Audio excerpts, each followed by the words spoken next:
Hello friends, কেমন আছো তোমরা সবাই? আশা করছি সবাই ভালো আছো। তো আমার মেয়ে দেখো সবার লাস্ট দৌড়াচ্ছে এই গ্রিন কালার গেঞ্জিটা পরে।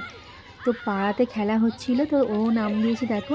তো এবার বিস্কুট দৌড়ে বিস্কুটটা নিতে এসছে। তো বিস্কুটটা দেখো প্রথমবারে যে খেলেছিল ঠিকঠাক ছিল, ওর বেলা কিন্তু ডবল সুতো ছিল, তাই জন্যই টানতে পারছিল না দেখো।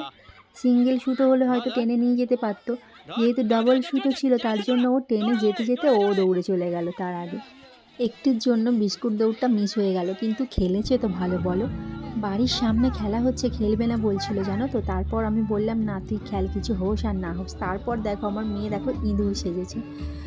তো এখানে যেমন খুশি তেমন সাজা হয়েছিল, তাই জন্য ওকে ইঁদুর সাজিয়ে দিয়েছিলাম। আর এই যে আমার দাদার ছেলে নারকেল সেজেছে।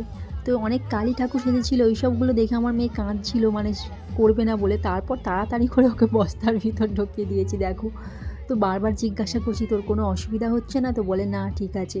দাদাভাই কোথায়? আমি বললাম কি দাদাভাই তোর সামনেই দাঁড়িয়ে আছে। তো ও যে অতক্ষণ হামাগুড়ি দিয়ে ছিল বস্তার ভেতরে ঢুকে, তো আমি তো আশ্চর্য হয়ে গেছি জানো তো কী করে ছিল। তো আমারই কেমন কষ্ট হচ্ছিল, কিন্তু ও ছিল।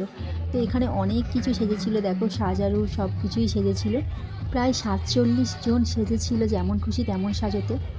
তো এই যে আমাদের নারকেল দেখো চুপটি করে দাঁড়িয়ে আছে, আর আমার মেয়ে ওখানে মাঝে মাঝে যাচ্ছে আর চুপ করে দাঁড়িয়ে আছে। তো সন্ধেবেলা দেখো সান্ত্বনা প্রাইজ দিয়েবে সবাইকে। তো সান্ত্বনা প্রাইজ পেয়ে এতটা খুশি হয়েছে কি বলবো, দেখো প্রাইজের কুপনটা দিচ্ছে ওখানে। তো সবাইকে এখানে সান্ত্বনা প্রাইজ দিয়েছিল। ফার্স্ট সেকেন্ড থার্ড ফোর্থ তো প্রাইজ দিয়েইছে, আর সবাইকে সান্ত্বনা প্রাইজ দিয়েছিল। তো আমার মেয়ে দেখো কতটা খুশি হবে প্রাইজটা পেয়ে। তো বোতলটা পেয়ে বলছে আমি এই বোতলটা স্কুলে জল নিয়ে যাব। তো বললাম হ্যাঁ নিয়ে যাবি। তো আজকে ভিডিওটা বন্ধুরা এখানেই শেষ করলাম। ভালো লাগলে লাইক করো, আর তোমরাও সবাই